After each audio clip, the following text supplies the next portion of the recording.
Maybe you've felt this too. That strange sense that the world is still here, technically. The roads are still there. The lights still change from red to green. People still walk through grocery stores with carts full of paper towels and frozen dinners and little plastic containers full of blueberries. Your phone still lights up. The bills still come. The coffee still tastes more or less like coffee. And yet, somehow, underneath all of it, something feels thinner than it used to. Not gone, not broken exactly, just like thinner. Like the surface of things has become easier to see through.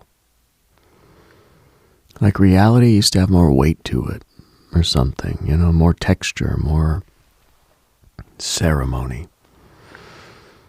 And now everything is happening behind a pane of glass. Maybe that's why you clicked. Maybe you don't even have words for it. Maybe you just saw the title and thought, yeah, that's the thing. That's what I've been trying to explain to myself at night when the house is quiet and nothing is technically wrong. But everything feels slightly unreal. I don't know where you're listening from tonight. Maybe you're in your car in a parking lot with the engine running. Maybe you're in bed with one earbud in, trying not to wake anyone. Maybe you're working late, cleaning up the kitchen, or just sitting there in the blue light of some room that feels too familiar and too strange at the same time.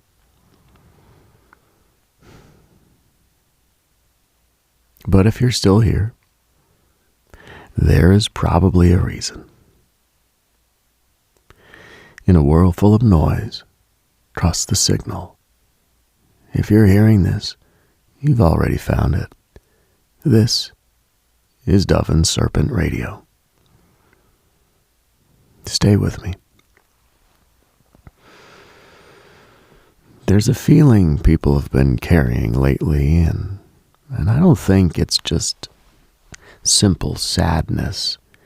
It's not anxiety either.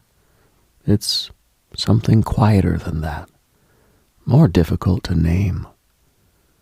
It's the feeling of being present in your own life, but not fully inside it.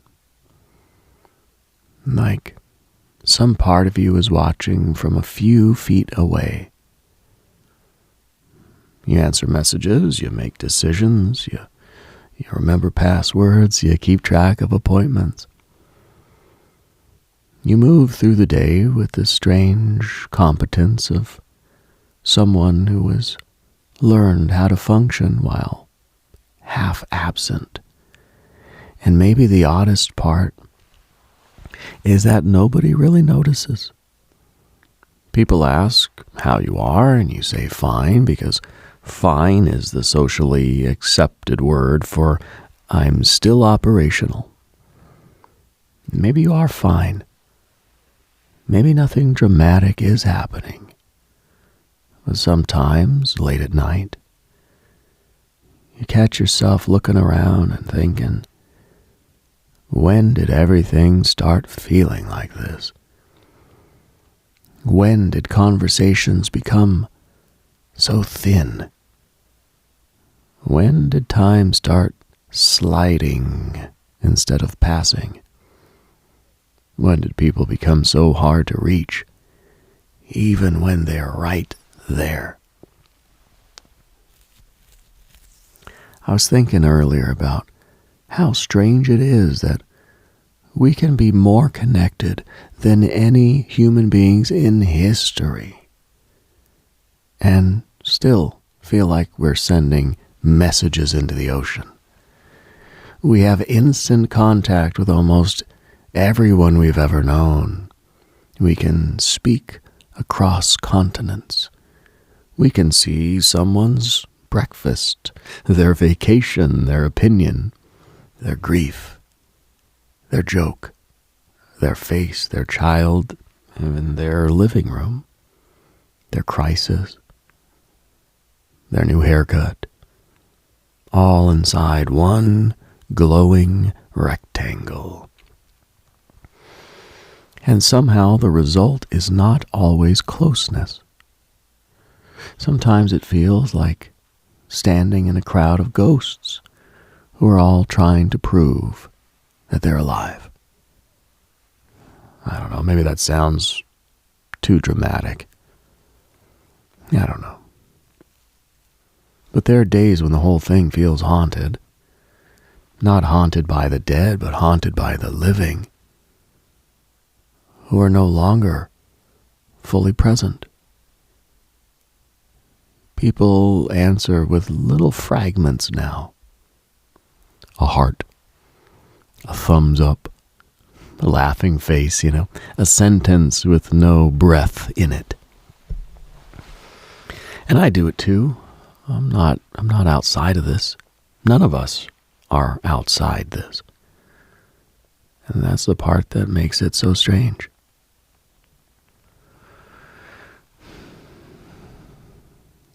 We're not being attacked by modern life from the outside. We're participating in the ritual every day.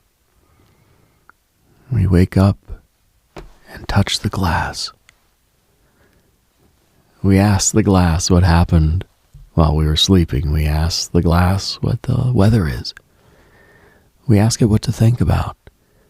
We ask it if anyone remembered us. We ask it if the world ended overnight. We ask it if there's a new crisis, a new scandal, a new warning, a new distraction, a new face or a new reason to feel behind. And then we wonder why reality feels thin.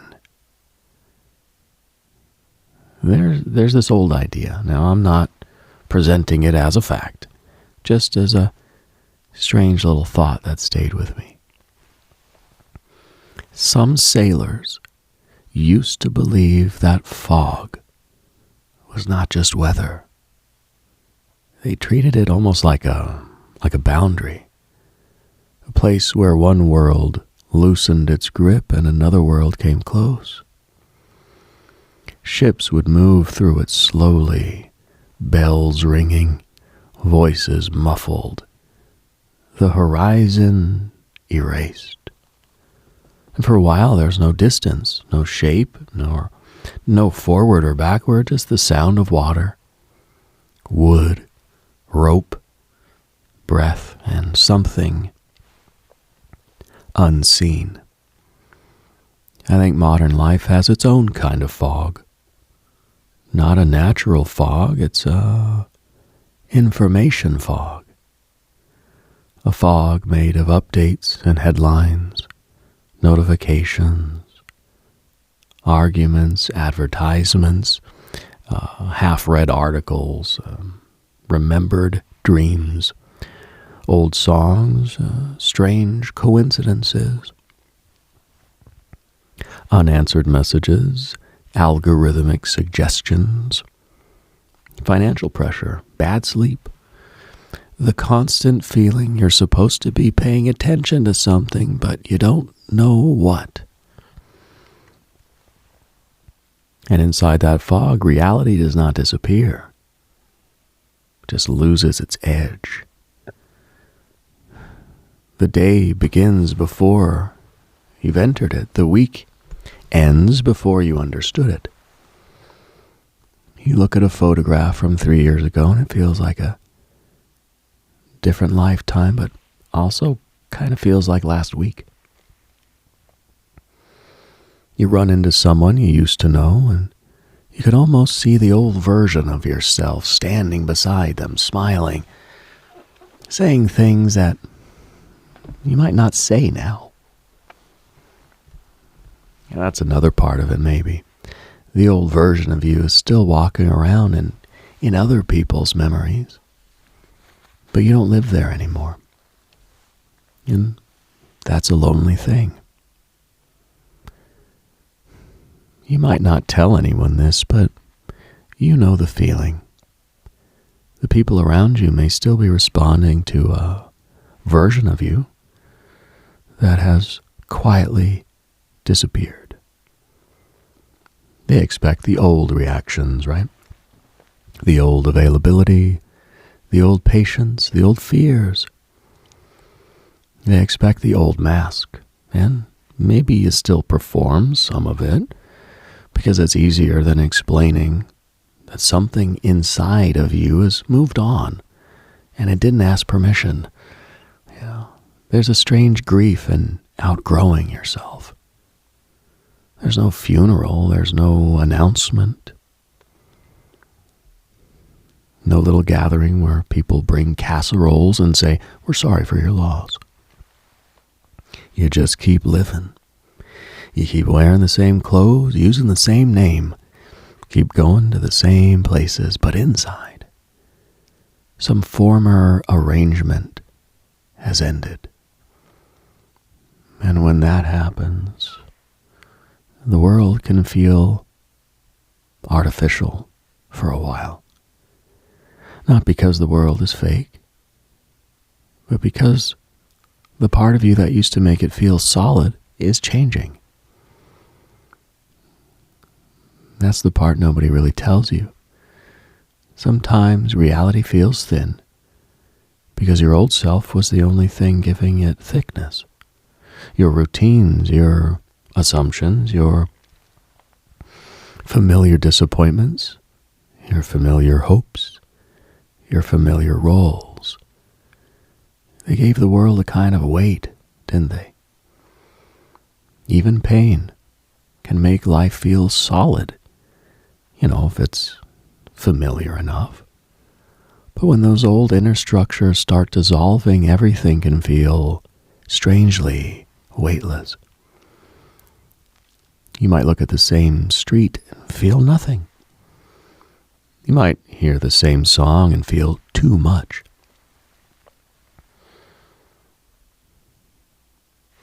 You might wake from a dream and carry its atmosphere for hours, as if the dream was more emotionally real than the morning. Dreams, have been strange lately. I keep hearing people say this in different ways, not in some grand supernatural tone, just quietly, like, "I had the weirdest dream." Or like, "I dreamed about someone I haven't thought about in years. I woke up feeling like I'd been somewhere." Maybe dreams are always strange, and we're just noticing them more because the waking world feels less convincing. Could be nothing. Could be sleep schedules, stress, screens, right? Too much caffeine, too much silence, or not enough silence. But I find it interesting how many people seem to be dreaming about old places. Childhood houses and schools and malls that no longer exist. Dead relatives acting completely normal. Former friends speaking as if no time has passed. Airports with impossible architecture. Hotels with endless hallways. Rooms inside of rooms inside of rooms. It's like the psyche is searching through the archives. Like some inner librarian is walking through the stacks at 2:17 in the morning with a little brass lamp, pulling out files from lives we thought we'd finished. And maybe that is what happens when the present becomes too thin. The soul starts looking for density elsewhere in memories, in symbols and old rooms, in dreams. In the feeling of a song you heard when you were 14 and didn't yet understand what loneliness would become. I read a story once about a radio operator who claimed he picked up a broadcast from decades earlier. Yeah, it could be completely fabricated. Probably is. One of those strange little accounts, that floats around the internet with no firm source and a little too much atmosphere. But anyway, supposedly, late one night, he heard music coming through the static. And not modern music, like old music, war-era music. Faint, distorted, almost buried, but then a voice. A station identification from a place that hadn't transmitted under that name in many years. He recorded a few seconds of it, or he claimed he did. And then it vanished. Now, I'm not telling you that happened. That's not the point. The part that stayed with me wasn't whether the signal was real. It was the image of a voice still traveling through the dark, long after its world was gone. A fragment of another time arriving in the wrong room. And maybe memory works like that. Maybe identity works like that. Maybe parts of us keep transmitting long after the life that created them has ended. An old version of you still broadcasting fear from a room you no longer live in. An old hope still playing music in the distance. An old wound still sending weather reports into the present. And sometimes when life feels strange, maybe what we're sensing is not the future. Maybe it's interference from all the unfinished versions of ourselves. That sounds dramatic, I know. But stay with me. Have you ever had a day where something tiny brings back an entire former life? A little smell. A certain kind of afternoon light. The sound of tires on wet pavement. A song playing faintly in a store. A particular shade of blue in the evening. And suddenly, you're not just remembering, you're there. Not fully, but enough. Enough to feel the old room. Enough to feel who you were. Enough to realize how far you've traveled while still sitting in the same body. That's one of the reasons time has felt wrong lately, I think. Because time is not behaving like a clean line for most people. It feels layered, right? The present is happening, yeah, but the past keeps bleeding through. The future keeps pushing in. And the present itself feels crowded, like too many invisible things are standing in the room. There's the person you used to be, the person you're afraid you will become, the person others think you are, the person you perform for work, the person you perform for family, the person you are online, the person you are when nobody's looking, the person you might have been if one choice had gone differently, and all of them are trying to breathe through the same body. No wonder everyone's tired. Not tired like I need a nap. Tired like the soul has too many tabs open. Tired like the nervous system has been listening to distant thunder for years. tired, like some part of you has been bracing for impact, but the impact, like, keeps changing shape. I think that's why ordinary places feel strange now, like the gas stations at night and hotel lobbies, empty office buildings, the aisle in the grocery store where the fluorescent lights hum a little too loudly, parking lots after rain, suburban streets where every window glows blue. These places did not used to feel mythic, but they do now somehow. Or maybe they always did and we're just too busy to notice.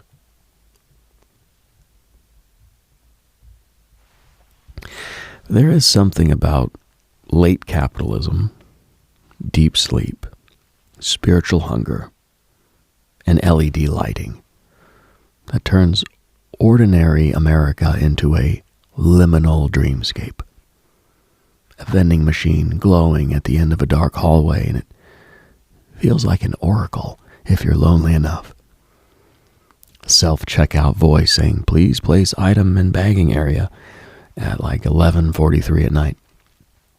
It can sound like a message from a civilization that has forgotten how to speak to itself. I know, that sounds absurd. And maybe absurdity is one of the last honest languages we have left. Because the world is absurd. We have built machines that can answer almost any question. And many people have never felt so confused. We have access to endless entertainment, and many people are bored in a way that is almost spiritual.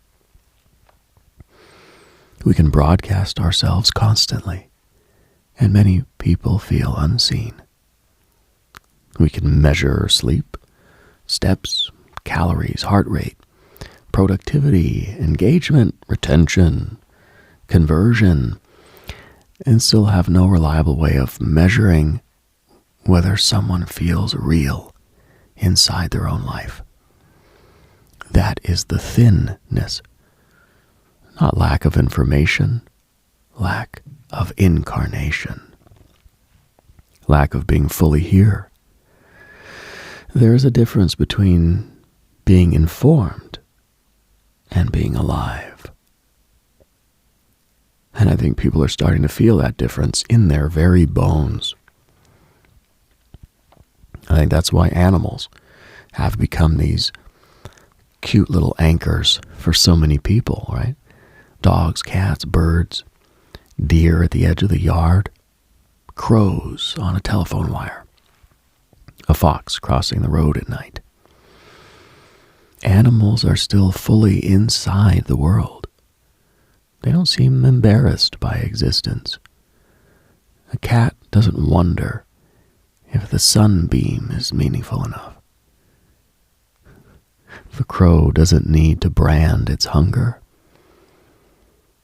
A deer doesn't check whether the forest approves of its movement. They're just there, alert, embodied, listening to the frequencies we ignore. There are old stories from many cultures about animals sensing storms and like earthquakes and even spirits. Animals that can sense death or visitors or unseen presences. Some of it may be exaggeration, sure. Some of it, observation. But either way, the symbol matters. Animals remind us that the world is not only what we think about it. The world is also scent, pressure, vibration, silence, instinct, weather, muscle, danger, warmth, hunger, sleep. Maybe part of our unreality comes from the fact that we're living too far above the animal body. Too much mind, too much screen, too much abstract fear. Too much projected future, too much social performance. Too much, how am I being perceived? Not enough breath. Not enough ground or honest fatigue, Not enough darkness that is actually dark. Sometimes I wonder whether the soul needs real night. Not just nighttime with a phone in it. Real nighttime. The kind where the house settles and hear distant sounds and the world becomes large again. The kind where you remember that human beings are animals under stars. Not content machines, not productivity units, not profiles, not personal brands, not avatars. Animals under stars. Trying to understand why we suffer, why we love, why we change, why the dead still visit in dreams, and why certain songs break us open. Why some strangers feel familiar, and why some days carry a warning in the air. Maybe that is why strange weather affects people so deeply. The feeling before a storm, That greenish light, the pressure change, the birds going quiet. Leaves turning their pale undersides upward. The whole world holding its breath. There are days now that feel like that, even when no storm comes. You wake up and something in the air feels charged. Not bad, exactly, just waiting. Like the moment before a phone rings. Like the silence before someone says something that they can't take back. Maybe you've had that feeling lately. Like something is coming. Not in a simple, prophetic way, and maybe not necessarily even an event. Maybe what's coming is internal. Maybe the thing approaching is your own refusal to keep living as if you don't notice. That can feel like dread at first. The approach of clarity often feels like danger to the part of us that survives by staying numb. And I think you already understand this. There are moments in life when the signal gets stronger, and it's not always pleasant. A pattern becomes obvious. A relationship reveals its true shape. A job drains the last bit of illusion from you. A dream shows you what your waking mind keeps avoiding. A random sentence from a stranger lands a little too close.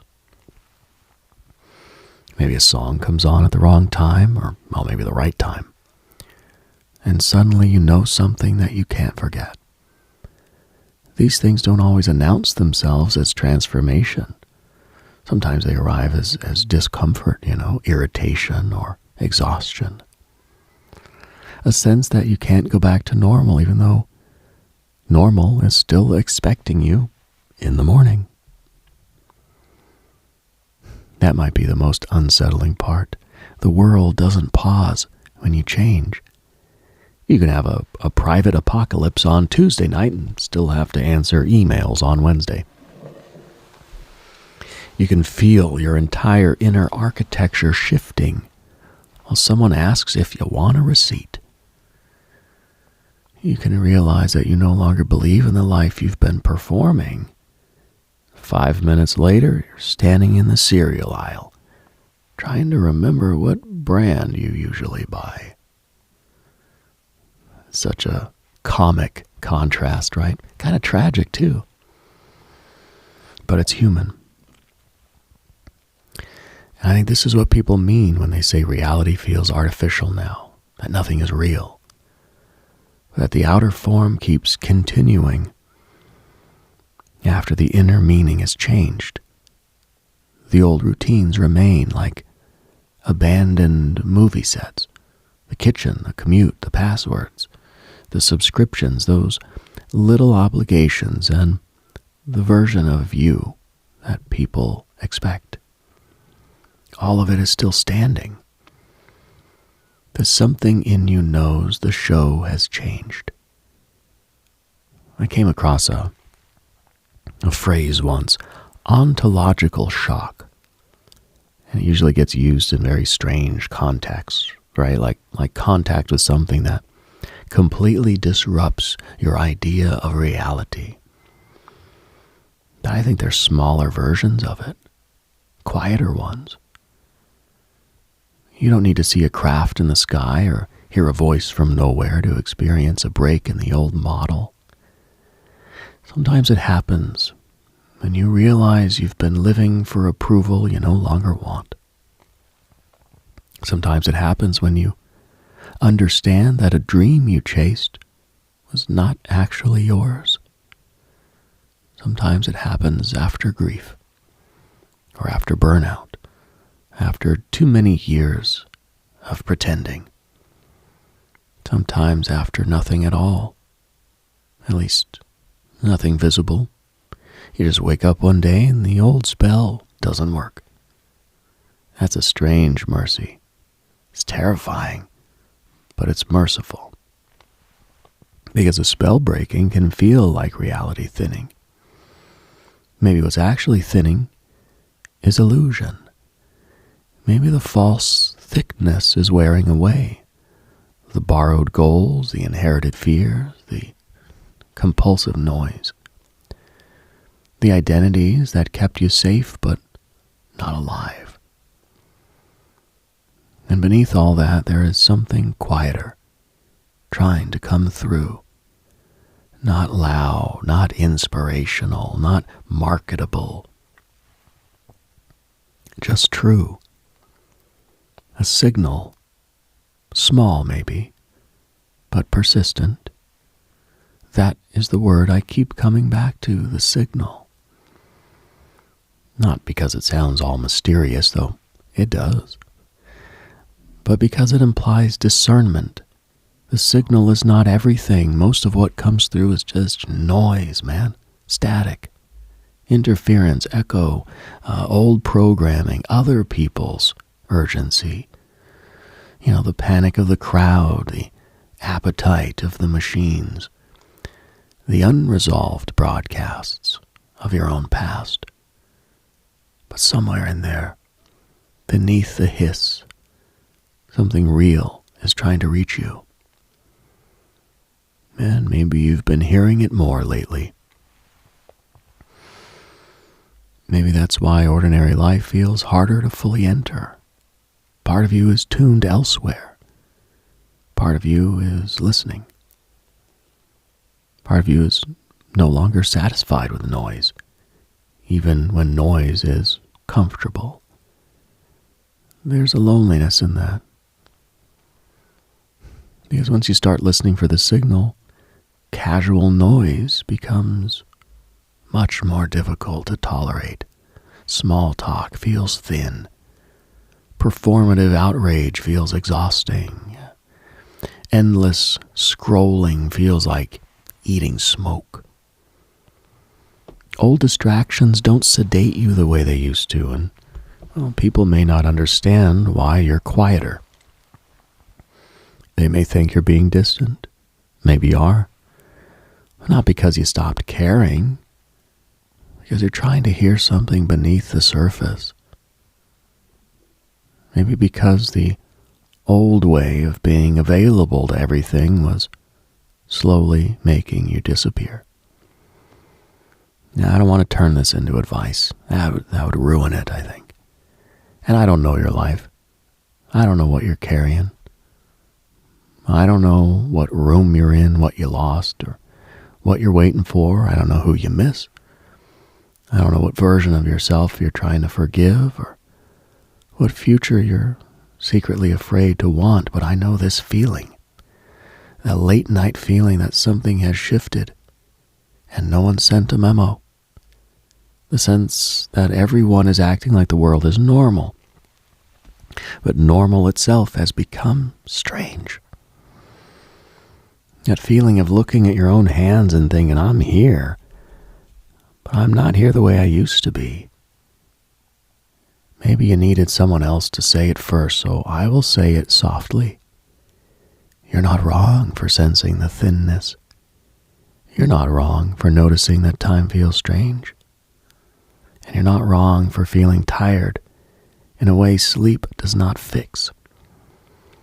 You're not wrong for needing more reality than the world has been handing you lately. And maybe the task is not to panic. Maybe the task is not to force yourself back into the old density. Maybe the task is just to notice. Notice what still feels real, the sound of rain, a warm drink, a dog breathing in the dark, The face of someone who doesn't need you to perform. A book that slows your pulse. A candle, a prayer, even if you're not sure who or what is hearing it. And the stars, when you remember to look up. Your own body, still here after everything. Your own attention, returning slowly from the places it was scattered. Maybe reality begins to thicken again, wherever attention becomes honest. The world doesn't become real all at once. It returns through small acts of recognition. A room becomes a room again. A voice becomes a voice. And a night becomes a night. Not perfect, not solved, not clean, but inhabited. And if you are still here, listening in the dark, maybe some part of you already knows this. Maybe the thinness is not the end. Maybe it's the veil. Maybe it's the place where the false world becomes transparent enough for the real one to begin pressing through. I don't know. I really don't. But I know that some nights feel like signals. And I know that sometimes a voice in the dark can make the world feel slightly less empty. So wherever you are tonight, let the noise fall back a little. Not all the way, but just enough. Enough to hear the hum beneath it all. Enough to feel the strange mercy of being alive in a world that has still not explained itself. Enough to remember that if reality feels thin, maybe you're not losing your grip. Maybe you are finally touching the edge of something more honest than the life you were told to want. And maybe tomorrow the roads will still be there. The lights will still change. The phone will still glow. The world will still ask you to move quickly through it. But something in you may move differently now. Quieter. More awake. Less willing to mistake static for truth. So if everything has felt unreal lately, maybe the point is not to force it to feel normal again. Maybe the point is to notice what part of you can no longer pretend that it does. Keep that signal close.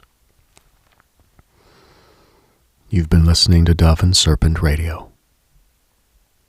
And until next time, stay strange in the silence. Keep the dial somewhere between wonder and understanding.